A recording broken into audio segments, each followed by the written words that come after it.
Hello everyone, welcome to Bandy reaction. और आज हम एक और वीडियो आप लोगों के साथ मिलकर देखेंगे that is about Tata group.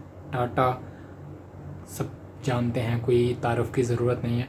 एक बहुत बड़ा एम्पायर है इंडिया का, जिसने जो मतलब बाकी हम वीडियो देखने के बाद बातें करेंगे। Ratan Tata and then all those thing. कुछ तो हमें पता है, कुछ हमें इस वीडियो से पता चलेगा। So let's see this video और फिर उस पर बात करते हैं। दोस्तों, अफ्रीकन कंट्री जाम्बिया के एक छोटे से टाउन में 120 मेगावाट का हाइड्रो पावर प्लांट और 237 किलोमीटर लंबी ट्रांजिशन लाइन बनी हुई है, जिससे कि इस देश के करीब 10 लाख लोगों को इलेक्ट्रिसिटी मिलती है।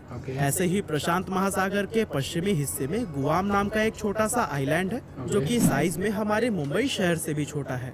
इस आइलैंड में अंडर सी इंटरनेट केबल्स बिछाए गए हैं, जिसकी हेल्प से यहाँ पर रहने वाले करीब 1.25 लाख लोग इंटरनेट यूज कर पाते हैं। और दुनिया की सबसे ऊंची बिल्डिंग बुर्ज खलीफा के बारे में तो आप जानते ही होंगे, लेकिन क्या आपको पता है कि इस बिल्डिंग को बनाने में करीब 39,000 टन स्टील रेबार का इस्तेमाल किया गया है, जिसका वजन एफिल टावर से भी करीब 4 गुना ज्यादा भारी है। अब आप सोच रहे होंगे कि भला मैं आपको ये सब क्यों बता रहा हूँ। असल में इन तीनों ही प्रोजेक्ट्स के अंदर एक चीज जो कॉमन है वो है टाटा, क्योंकि टाटा ही वो कंपनी है जिसने कि इन तीनों ही प्रोजेक्ट्स पर काम किया हुआ है। अब टाटा हमारे देश की एक बहुत बड़ी मल्टीनेशनल कंपनी है, ये तो हम सभी जानते हैं, लेकिन क्या आपने कभी इसके एक्चुअल साइज को जानने की कोशिश की है? नहीं ना? तो फिर चलिए आज के इस वीडियो में हम आपको टाटा कंपनी के रियल साइज के बारे में बताने वाले हैं, जिसे जानकर आपके होश उड़ जाएंगे। दोस्तों, जमशेदजी टाटा ने साल 1868 में सिर्फ 21,000 रुपए लगाकर टाटा कंपनी की शुरुआत की थी, और आज टाटा 154 साल के बाद 30 अलग अलग जॉइंट कंपनीज का एक ग्रुप बन चुकी है, जिनका कंबाइंड मार्केट कैप करीब 23.4 लाख करोड़ रुपए है। आज टाटा का बिजनेस सिर्फ भारत या एशिया ही नहीं, बल्कि दुनिया भर के 100 से भी ज्यादा अलग अलग देशों में फैला हुआ है, और इसके एम्प्लॉयज की गिनती 9,35,000 से भी ज्यादा है। मार्केट कैप के हिसाब से देखें तो टाटा ग्रुप की सबसे बड़ी कंपनी टाटा कंसल्टेंसी सर्विस यानी कि TCS है, जिसका करंट मार्केट कैप करीब 12 लाख करोड़ रुपए है। दरअसल साल 1968 में शुरू हुई ये कंपनी IT और कंसल्टिंग इंडस्ट्री को बिलोंग करती है, जिसका बिजनेस दुनिया भर के करीब 46 देशों में फैला हुआ है, और साथ ही इसके एम्प्लॉयज की गिनती भी 6 लाख के करीब है। अब पिछले साल यानी कि फाइनेंशियल ईयर 2021-22 की अगर बात करें तो उसमें TCS की नेट इनकम करीब $5 बिलियन रही थी, और इन्हीं सब चीजों के चलते आज एक्सेंचर के बाद से इसे दुनिया की दूसरी सबसे बड़ी IT कंपनी माना जाता है। अब आप में से बहुत सारे लोगों के मन में ये सवाल आ रहा होगा कि TCS आखिर ऐसा क्या काम करती है कि आज इसकी गिनती दुनिया की सबसे बड़ी IT कंपनीज में की जाती है। अब वैसे तो TCS दुनिया भर में कई बड़े बड़े प्रोजेक्ट्स को मैनेज करती है, लेकिन एग्जांपल के लिए हम आपको इसके इंडियन पासपोर्ट प्रोजेक्ट के बारे में बताते हैं। अब आप में से काफी सारे लोग ये बात जानते ही होंगे कि आज से करीब 15 साल पहले तक इंडिया के अंदर पासपोर्ट बनवाने में बहुत ज्यादा टाइम लगता था, लेकिन TCS की ही बदौलत आज ये प्रोसेस पहले से कहीं ज्यादा फास्ट हो चुका है, क्योंकि TCS ही वो कंपनी है जिसने इंडियन पासपोर्ट सिस्टम के इस पूरे प्रोसेस को डिजिटलाइज करने का काम किया है। दरअसल TCS हमारे इंडियन पासपोर्ट सिस्टम को वो एडवांस टेक्नोलॉजी और प्लेटफॉर्म प्रोवाइड करता है, जो कि इस प्रोसेस को तेज बनाने के साथ साथ इसकी ट्रांसपेरेंसी और रिलायबिलिटी को भी बढ़ाते हैं। TCS के बाद से टाटा की दूसरी बड़ी कंपनी है टाटा मोटर्स, जो कि पिछले कई दशकों से अलग अलग तरह के कॉमर्शियल और पैसेंजर व्हीकल्स को बनाने का काम कर रही है। आज से 77 साल पहले सन 1945 में शुरू हुई टाटा मोटर्स आज अपने पैर पूरे दुनिया के 125 से भी ज्यादा देशों में फैला चुकी है, जहां इस कंपनी के लिए करीब 80,000 एम्प्लॉयज काम करते हैं, और इस समय इसकी वैल्यूएशन $34 बिलियन के आसपास है। दोस्तों, TCS और टाटा मोटर्स के अलावा 8 और ऐसी मेजर इंडस्ट्रीज हैं जिसमें कि टाटा ने अपना प्रेजेंस सालों से बनाया हुआ है। फॉर एग्जाम्पल स्टील सेक्टर की अगर बात करें तो इस इंडस्ट्री में टाटा ग्रुप की टाटा स्टील कंपनी पिछले 114 सालों से काम कर रही है, और आज इसका भी बिजनेस पूरी दुनिया के करीब 25 से ज्यादा देशों में फैला हुआ है। इसी तरह से कंज्यूमर और रिटेल इंडस्ट्री की अगर बात करें तो इस सेक्टर में भी टाटा किसी से कम नहीं है। यहाँ टाटा के 20 से भी ज्यादा अलग अलग ब्रांड डिफरेंट प्रोडक्ट्स में डील करते हैं, और टाटा के इन ब्रांड्स में Tata tea, Tata salt, Titan, Voltas, Croma और टाटा स्टारबक्स जैसे फेमस ब्रांड्स का नाम शामिल है। इसके अलावा इंडिया में टूरिज्म एंड ट्रेवल एक ऐसा सेक्टर है जहां पर टाटा की कंप्लीट मोनोपोली चलती है। अब आप में से काफी सारे लोगों ने ताज, विवांता और जिंजर जैसे फेमस होटल्स का नाम तो सुना ही होगा, लेकिन हम आपको बता दें कि इन तीनों होटल्स के अलावा और भी कई सारी लग्जरी होटल चेन्स को टाटा ऑन करता है। साथ ही एयर एशिया, विस्तारा और एयर इंडिया जैसी बड़ी और फेमस एयरलाइन की ऑनरशिप भी टाटा के पास ही है। टूरिज्म एंड ट्रेवल के बाद से टाटा के लिए उसका अगला मुख्य सेक्टर इंफ्रास्ट्रक्चर है, क्योंकि इस इंडस्ट्री में भी टाटा ने बहुत ज्यादा इन्वेस्ट किया हुआ है। आपको जानकर हैरानी होगी कि Tata power, Tata projects, Tata housing और टाटा रियलिटी एंड इंफ्रास्ट्रक्चर ये टाटा की कुछ ऐसी कंपनीज हैं जो कि दुनिया भर में डिफरेंट टाइप के इंफ्रास्ट्रक्चर डेवलपमेंट का काम कर रही है। फॉर एग्जांपल जाम्बिया का हाइड्रो पावर प्लांट, जिसके बारे में हमने आपको वीडियो की शुरुआत में बताया था, उसे भी टाटा ग्रुप की टाटा पावर कंपनी ने ही बनाया है। और दोस्तों, इन सभी इंडस्ट्रीज के अलावा Tata finance, aerospace, defence, telecom, media और ट्रेडिंग एंड इन्वेस्टमेंट जैसे कई दूसरे सेक्टर्स में भी मौजूद है, जहां साल 2021 में अपनी सभी कंपनी से टाटा को कुल 128 बिलियन डॉलर्स का रेवेन्यू जनरेट हुआ था। वैसे आपको ये बात जानकर काफी हैरानी होगी कि टाटा के इस रेवेन्यू का 60% से भी ज्यादा हिस्सा इंडिया के बाहर से आता है। असल में इसका रीजन ये है कि टाटा की जितनी भी बड़ी बड़ी कंपनीज है ना, उनका ज्यादातर बिजनेस इंडिया से बाहर होता है। फॉर एग्जाम्पल टीसीएस की ही अगर बात करें तो फिर उसके टोटल रेवेन्यू में इंडिया का कंट्रीब्यूशन सिर्फ 5 से 6% के बीच में रहता है, जबकि अपना 95% रेवेन्यू टीसीएस दूसरे देशों से जनरेट करती है।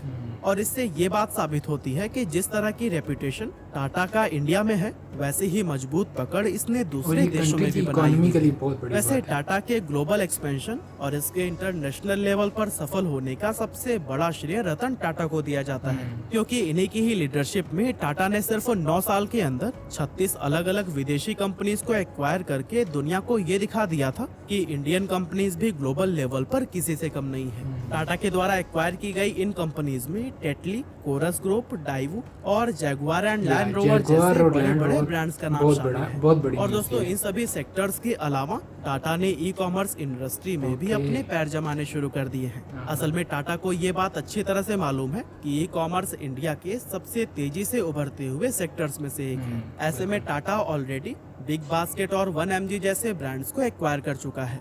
साथ ही अभी कुछ महीने पहले टाटा ने अपनी नई ऐप टाटा नियो को भी लॉन्च किया था, जिसकी हेल्प से अब टाटा के डिफरेंट प्रोडक्ट एंड सर्विसेज एक ही प्लेटफॉर्म पर परचेज किए जा सकते हैं। और दोस्तों, अब लास्ट में हम बात करते हैं टाटा के इलेक्ट्रिक व्हीकल्स यानी कि ईवीज के बारे में, क्योंकि टाटा की ये स्टोरी उसके शानदार ईवीज के बारे में डिस्कस किए बिना पूरी ही नहीं हो सकती। असल में इंडियन ईवी मार्केट के अंदर टाटा का कोई मुकाबला ही नहीं है, जहां इंडियन ईवी मार्केट का 80% से भी ज्यादा शेयर अकेले टाटा के पास है। आप ये जानकर हैरान रह जाएंगे कि पिछले साल 2021 में इंडिया के अंदर बेची गई 13,700 इलेक्ट्रिक कार्स में 11,600 कार्स अकेले टाटा ने बेची थी। असल में टाटा की इस सक्सेस का मेन रीजन है कि इंडियन मार्केट में उसके जैसे मजबूत, स्टाइलिश और सस्ते ईवीज और दूसरी कोई कंपनी नहीं बना रही। और दोस्तों, टाटा ईवीज में कैसे डोमिनेट कर रहा है, इसके बारे में अगर आप डिटेल में जानना चाहते हैं तो फिर मैंने इस पर प्रॉपर वीडियो बनाया हुआ है, जिसका लिंक आपको डिस्क्रिप्शन में मिल जाएगा।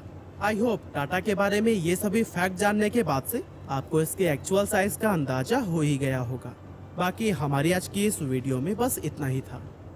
That's very nice. बड़ी कंसाइज वीडियो बनाई थी। इसमें एक चीज़ मैं जो ढूंढ रहा था, दैट वाज फार्मास्यूटिकल सेक्टर, वो इसमें मुझे मिसिंग लगा है। आई थिंक वो वाला एक सेक्टर रह गया है जो इस वीडियो का पार्ट नहीं है। आई एम श्योर कि उसमें भी टाटा ने कुछ ना कुछ ज़रूर कंट्रीब्यूशन की होगी। जो ऑटोमोबाइल की बात है वो मैं हमेशा करता हूँ कि भाई इंडिया को बहुत बड़ा एज है कि जितनी बड़ी बड़ी कंपनीज इंडिया के पास हैं, टाटा और इसके अलावा भी Mahindra and then so on और बहुत सारी कंपनीज। और ये जो स्टील सेक्टर है ये तो टाटा का बहुत फेमस है। इवन अभी पाकिस्तान में जो बहुत पुरानी बिल्डिंग्स हैं, जो प्री पार्टीशंस हैं, वो जब क्योंकि अब ऑब्वियसली उनकी वर्किंग लाइफ पूरी हो गई, तो जब उनको तोड़ा जाए तो उसमें से जो स्टील वगैरह निकलता है वो भी जो है ना उसके ऊपर टाटा की स्टैम्प्स होती हैं। तो ये Tata steel is famous in Pakistan too. But obviously जो एक और TCS वाली बात है, TCS का बहुत बड़ा नाम है। TCS is also very famous in Pakistan. खासतौर पे जो IT की फील्ड में लोग काम करते हैं, दे रियली नो कि TCS क्या चीज़ है और इसके बारे में काफ़ी बात होती है। बाकी TCS का 95% अराउंड रेवेन्यू जो बाहर से जनरेट होता है, उसका एक बहुत ज़्यादा फ़ायदा कंट्री की इकोनॉमी को ये होता है कि बहुत बड़ी तादाद में फॉरेन रिजर्व्स कंट्री में आते हैं जो कि इकोनॉमी को डायरेक्टली बूस्ट करते हैं। और इतनी बड़ी रेवेन्यूज़ जब बाहर से जनरेट हो करते हैं तो कंट्री के पास इंपोर्ट पावर बढ़ती है, सर्विसेज एक्सपोर्ट करती है TCS। इसी तरह और बहुत सारी जो डिफरेंट पार्ट्स दिखाए गए हैं जो कंट्री की इकोनॉमी को बहुत ज़्यादा बूस्ट करते हैं। तो ऐसी कंपनी का कंट्री के अंदर होना इटसेल्फ कंट्री को बहुत ज़्यादा बूस्ट देता है, बहुत ज़्यादा स्ट्रेंथ देता है। और Tata is a huge big name. और जो जैगवार की एक्वायर वाली बात है वो तो बहुत फेमस बात है और वो काफ़ी एक बड़ी न्यूज़ बनी थी। इसके अलावा भी बहुत कुछ है, मेरे आई एम श्योर जो इस छोटी सी वीडियो में कंपाइल नहीं किया, बट ये वीडियो काफ़ी अच्छे से और काफ़ी कंसाइजली बनाई थी और स्टार्ट बड़ा अच्छा था। जो डिफरेंट ऐसे प्रोजेक्ट्स का नाम दिया है जो मतलब इतने दूर देशों में अलग कंट्रीज़ में जो बने हुए हैं एंड देन उनको इधर लिंक किया, वो स्टार्ट वाज वेरी गुड। और आज हमने कुछ और टाटा के बारे में सीखा है। जो एयरलाइंस और सर्विस इंडस्ट्री में होटल्स वगैरह बात थी वो मुझे नहीं पता था, वो एक नई मेरी नॉलेज में इजाफा हुआ। और प्लस अभी ई-कॉमर्स एंड जिस तरह डिजिटाइजेशन, डिजिटाइज जैसे पासपोर्ट वाली उन्होंने बात करी, डिजिटाइजेशन इज़ वेरी इंपॉर्टेंट। और करंटली जैसे जैसे डिजिटाइजेशन की तरफ मूव कर रहे हैं बहुत सारे प्रोसेस बड़े सिंपल हो गए हैं लोगों के लिए भी और आगे गवर्नमेंट के लिए भी, जो लोग रन कर रहे हैं डिफरेंट डिपार्टमेंट उनके लिए भी। तो ये एक बहुत बड़ी बात है जो TCS कर रही है या और बहुत सारी ITs कंपनीज कर रही हैं। That is really nice. खैर कुछ और जो टाटा के बारे में छूट गया हो वो ज़रूर कमेंट करके बताएं। एक और बात जो मैंने बहुत पहले कभी सुनी थी कि टाटा अपने रेवेन्यू का एक बहुत बड़ा पार्ट चैरिटी में दे देती है, जो कि बहुत बड़ी बात है। सो उसका जिक्र इस वीडियो में नहीं था। आई एम श्योर वो भी अगर कोई एग्जैक्ट फिगर वाज, ये बहुत बड़ी फिगर थी जो हम पहले कभी किसी वीडियो में ही आई थिंक आपने सुनी थी। सो उसके बारे में अगर आप बता सकें नीचे कमेंट सेक्शन में, कोई वीडियो आप चाहते हैं देखूं तो उसका लिंक दे दें या नीचे कमेंट करके बताएं। See you guys next video, till then take care.